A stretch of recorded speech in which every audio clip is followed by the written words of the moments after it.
Ito na yung dalawa nating cuttings na rubber tree. Yan. Kinuha natin ng kaunti yung dahon dito, bandang dito. Yung natitira na lang ito. Ito yung ating technique. Gamitan lang natin ng aloe vera. Ito. Aloe vera lang ating gamitin para mabilis siyang umugat. Itong dalawa. Pahirin lang natin ng aloe vera dito. Saka dito.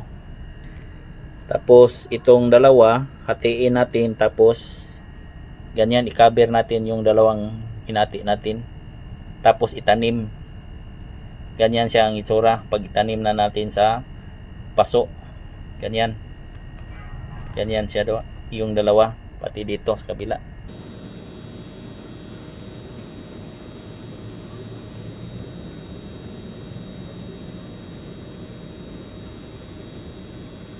A few moments later.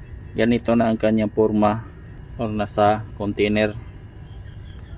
Yan. Yung dulo niya binalot natin ng aloe vera.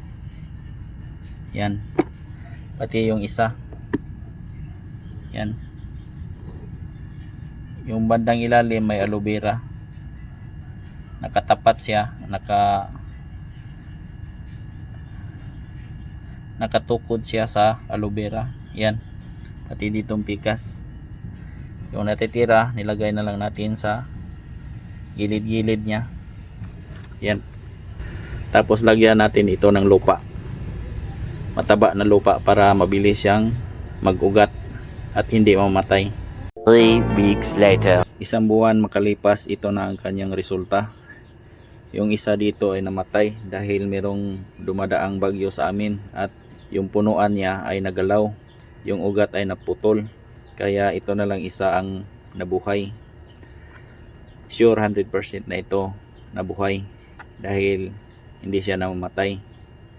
At ito na ang kanyang hitsura after 1 month. Yan.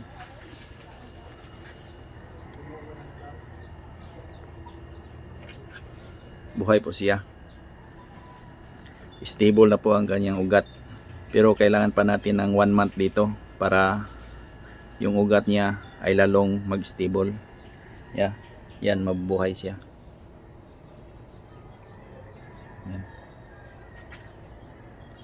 Healthy na po ang kanyang mga dahon. Yan. Hindi na matamlay. Dahil meron ng ugat dito sa ilalim. Ganito lang ang tamang paraan sa pagtanim ng rubber tree. Aloe vera lang po ang ating gamit para mabilis siyang magkaroon ng ugat.